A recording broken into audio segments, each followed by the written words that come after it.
Right, మళ్ళీ వస్తాం sir మీ దగ్గరికి. మనతోటి దీపక్ రెడ్డి గారు ఉన్నారు, తెలుగుదేశం పార్టీ సీనియర్ నాయకులు, మాజీ MLC, SEEDAP corporation chairman. Deepak Reddy garu, good evening అండి. గుడ్ ఈవినింగ్ అండి. అసలు మర్చిపోయారండి, స్పోక్స్ పర్సన్ తెలుగుదేశం. యా ఒక్క నిమిషం దీపక్ రెడ్డి గారు, మళ్ళీ వస్తాను మీ దగ్గరికి. నారాయణమూర్తి గారు ఫోన్ లైన్లోకి వచ్చారు, ఒకసారి వారితో మాట్లాడదాం. నారాయణమూర్తి గారు, గుడ్ ఈవినింగ్ అండి. Good evening. యా నారాయణమూర్తి గారు, మొత్తానికి ఉప ముఖ్యమంత్రి కాలినడకన అలిపిరి మెట్ల మార్గం నుంచి వెళ్ళినటువంటి నేపథ్యంలో వైసీపీ సోషల్ మీడియా మొత్తం కూడా ఆయన ఫోటోలను వైరల్ చేస్తూ ఇష్టానుసారంగా కామెంట్లు పోస్టింగ్లు చేసి భగవంతుడిని కూడా అవమానించారని అనుకోవాలా?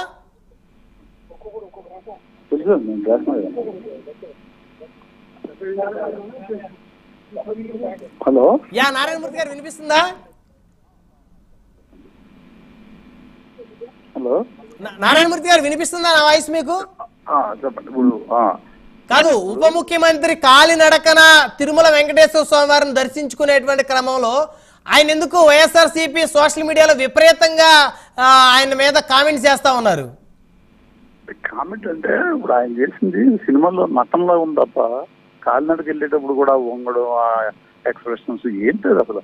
అది ఎవరైనా ఒక భక్తుడు ఎంతో మంది నడుస్తుంటారు, లక్షల మంది. అసలు అది అంటే మీకు ఎలా అనిపిస్తుంది నాకు అర్థం కాదు. నాకైతే అట్లా అనిపిస్తుంది, జనమంతా అలాగే చూస్తున్నారు. నటించినట్టుంది తప్ప భక్తితో వెంకటేశ్వర స్వామి దర్శనానికి వెళ్ళినట్టు కనపట్లా. మరి ఓకే, సోషల్ మీడియా అంటే ఇక ఉన్నదాన్ని బట్టి వాళ్ళు దాని మీద కామెంట్లు చేస్తారు, ఇవన్నీ ఉంటాయి. మరి మనం చేస్తే మనం ఏం యాక్షన్ చేస్తున్నామో దాన్ని బట్టి సోషల్ మీడియా వాళ్ళు కామెంట్ చేస్తారు తప్ప ఇంకోటి ఉండదు. నా ఉద్దేశం ఏంటి అది. అంటే మీరు తిరుమల మెట్ల మార్గం నుంచి మీరు ఇప్పుడు వెళ్ళారు సార్? ఇలా అంటే మీరు వెంటనే ఒక 1 hour స్పీడ్ గా ఎక్కేస్తారా లేకపోతే ఎట్లా?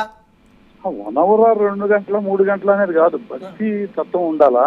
అక్కడ నటిస్తున్నట్టు కనపడదు ఆయన కూర్చోవడం, వేలబడిపోవడం కిందని. అంతా నాకు తెలిసి అట్లా ఉండదు ఎవరు. అంతకంటే ముసలివాళ్ళు, అంతకంటే ఎక్కువ వయసు ఉన్నవాళ్ళు కూడా వెళ్ళిన సంబంధం నేను చూశాను నడిచేటప్పుడు. కానీ అట్లా ఈ యాక్షన్లు, ఈ ఫోటోలు, ఇవన్నీ నాకు చాలా అసలు మరి అది ఆయనకు వదిలేద్దాం. మనం దేవుడిని కూడా రాజకీయం చేయొద్దని చేసి అంటే దేవుడిని రాజకీయం చేశారు, దేవుడి ప్రసాదాన్ని రాజకీయం చేస్తున్నారు. వెళ్ళేటప్పుడు కూడా మరి ఇంకేమి నమ్మించి మోసం చేద్దామన్న ప్రజలు నాకు అర్థం కాదు. ఇది ఎక్కడ అసలు నటనో అర్థం కావట్లేదు. ఇతనికి ఆస్కారు ఇంకా పైన ఏమన్నా అవార్డు నుండి అవి కూడా ఇస్తే బాగుంటుందేమో అనిపిస్తుంది. సినిమాలో నటన కంటే మట్ల మార్గాన నటన చాలా అసలు అట్లా మరి ఏదో అర్థం కావట్లేదు. నాకు చెప్పడం కూడా కాస్త ఇదిగా ఉంది.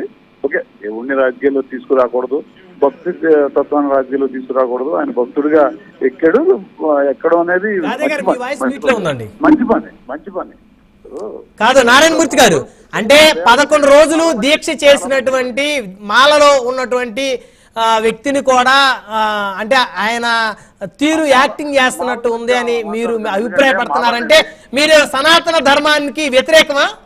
సనాతన ధర్మం అంటే తెలుసా మీకు తెలుసా? నాకు తెలిసి కూడా చెప్తున్నా, చెప్పండి. ఆయన చెప్పులు వేసుకొని మాలేసి పాదయాత్ర చేయడం సనాతన ధర్మ, చెప్పులు వేసుకొని నడవడం మాలేసుకొని సనాతన ధర్మ. చెప్పులు వేసుకుని నడిచారా? తిరుమల మెట్ల మీద చెప్పులు వేసుకుని నడిచారా? అలిపిరిగుండా మాలేసుకొని ఎట్లా ఆఫీస్ లో తిరిగారో చూడలేదు మీరు? మీకు కనపడలేదా? అది మీ కెమెరాలకు కనపడలేదా? మీరు వెళ్ళారండి జనసేన ఆఫీస్ కి?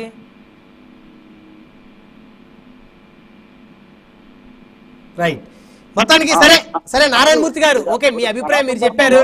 ఇప్పుడు రేపు డిక్లరేషన్ ఉంది, తిరుమలలో వారాహి డిక్లరేషన్ ఉంది. సో సనాతన ధర్మంలో విడాకులు అనే పదం లేదు, తెలుసా మీకు? తెలుసా? ఒకసారి చదవండి సనాతన ధర్మం. దాన్ని విడాకులు అనే ప్రశస్తి సాగంటి గారు చెప్పారు, వినండి. అగన్ కోటేశ్వరరావు గారు పెళ్లి అంతే, దాంట్లో విడాకులు అనేది లేనేలేదు ఇక మానవ సంబంధంలో. దయచేసి అర్థం చేస్తుంది. ముందు సనాతన ధర్మం చదవమనండి. మాలేసి 2 రకాల డ్రెస్సుల ముందు ఒక డ్రెస్ వేశారు, తర్వాత 2 డ్రెస్ వేశారు, చెప్పులు వేసుకొని ఆఫీస్ తిరిగాడు. ఆయన దగ్గరికి వెళ్ళేటప్పుడు మాత్రం చెప్పులు బయట వదిలేసి రావాలట. ఈయన చెప్పులతో తిరుగుతుంటాడు మాలేసుకొని. నేను ఎక్కడ చూడాల?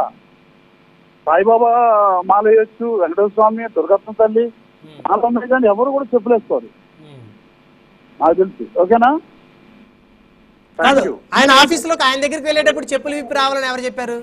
నేను చూస్తాను, మా రిపోర్టర్లు నాతో చెప్పారు ఆ విషయం. ఆఫీస్కి వెళ్ళి రిపోర్టర్లే చెప్పారు. అంటే ఆఫీసులో టచ్ లో ఉన్నారు మీరు ఆఫీసులో వాళ్ళతోటి? నేను అన్ని ఆఫీసులో ఏం జరుగుతుందో తెలుసుకుంటుంటాను, టచ్ లో ఉండడం కాదు.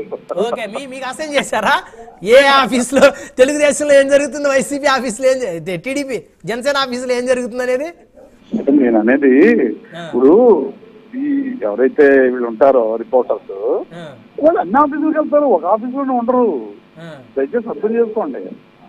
సాయంత్రానికి మీరు రిపోర్ట్ తీసుకుంటారు, తెలుగుదేశం పార్టీ ఆఫీసులో ఏం జరుగుతుంది, లోకేష్ గారు చెప్పులు వేసుకున్నారా, ఏ రంగు చొక్కా వేసుకున్నారు, పవన్ కళ్యాణ్ గారు ఏ చొక్కా వేసుకున్నారు, ఏ చెప్పులు వేసుకున్నారని మొత్తం రిపోర్ట్ వచ్చింది. అది మీరేం చేస్తారు కదా నాకు మీ మీడియా ద్వారా, మీ మీడియాలో చూపిస్తుంటారు కదా, అక్కడ ఏం జరుగుతుంది, ఇక్కడ ఏం జరుగుతుంది, మా ఆఫీసులో ఏం జరుగుతుందో కూడా చూపిస్తున్నారు కదా మీరు. అయితే ఇప్పుడు మీరు నమ్మరు, అయితే ఆయన దీక్షను నమ్మరు మీరు?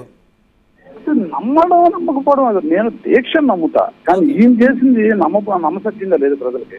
దీక్ష అనేది ఒక పవిత్రమైనది, భక్తితత్వం, దైవతత్వం. నిజంగా ఒక మంచి మనసుతో, నిష్ఠతో, నిగ్రహంతో చేయాలి అది.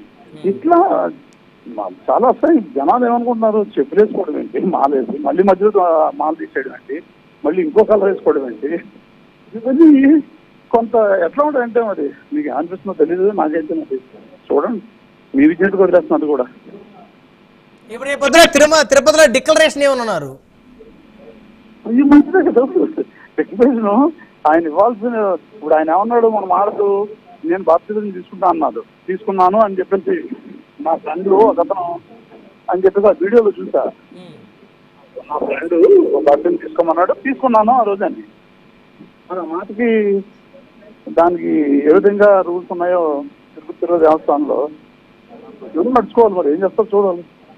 ఇప్పుడు వాళ్ళ కుమార్తెని వెంకటేశ్వర స్వామి దర్శనానికి తీసుకెళ్లే క్రమంలో డిక్లరేషన్ మీద సంతకం పెట్టి తీసుకెళ్లారు. మంచిదే కదా రూల్స్ ప్రకారం. జగన్ గారు ఆ రూల్ ఫాలో అవ్వలేదు కదా. జగన్ గారు ఇప్పుడు కాదు, ఎప్పటి నుంచో వెళ్తున్నారు. వాళ్ళు రాజకీయం చేస్తున్నారు, కానీ ఆయన రామచంద్ర గారు వాళ్ళ తాతగారు ఆయన ఎంపీగా ఉన్నప్పుడు, ఆయన మామూలుగా ముఖ్యమంత్రిగా ఉన్నప్పుడు, ప్రతిపక్ష నాయకుడిగా ఉన్నప్పుడు ఎన్నోసార్లు వెళ్ళారు. ఇవాళ మళ్ళీ కొత్తగా దాన్ని ఏదో కోడిగుడి మీద అనే పద్ధతిలో మీరు చేయడం అది కరెక్ట్ కాదు. అది వాళ్ళకి ఆ రిస్ట్రిక్షన్ ఉండాల. లేని దాన్ని ఉన్నట్టు, ఉన్నదాన్ని లేనట్టు, అంటే మతాలను చిచ్చి పెట్టడం, ప్రాంతాలను చిచ్చి పెట్టడం, కులాలను చిచ్చి పెట్టడం, వాళ్ళకి నైజంగా మారిపోయింది. ఏం చెప్తున్నారు? సరే, మళ్ళీ వస్తాను మీ దగ్గరికి. మంత్రి దీపక్ రెడ్డి గారు ఉన్నారు, దీపక్ రెడ్డి గారితో మాట్లాడుతాం. దీపక్ రెడ్డి గారు సార్, గుడ్ ఈవినింగ్ అండి. మొత్తానికి ఉప ముఖ్యమంత్రి గారి దీక్ష మీద నమ్మకం ఉంది, కానీ దీక్ష వారు చేయడం పట్ల వైసీపీకి అయితే పూర్తిగా అసలు నమ్మకం లేదని చెప్తున్నారు నారాయణమూర్తి గారు. వాళ్ళని పెద్ద సీరియస్ గా తీసుకోబోలేదు. ఆ స్థాయి డిబేట్ చేయటం కూడా అవసరం లేదు. ఎందుకంటే ఆ విధంగా ఒక మంచి కార్యక్రమం చేసేటప్పుడు మాట్లాడటం అనేది కరెక్ట్ కాదు. ఇట్లా వైసీపీలో మానసిక సమస్యలు ఉండేవాళ్ళు ఇంకా చాలా మంది ఉంటారు. ఆ సోషల్ మీడియాలో ఏ విధంగా పోస్ట్ పెడుతున్నారో చూస్తే వీళ్ళందరూ మొదటి తిరుపతి కొండ ఎక్కిన తర్వాత వెనక నుంచి ఒక్క తనుదనలా లేకపోతే వీళ్ళు మారరు అని చెప్పి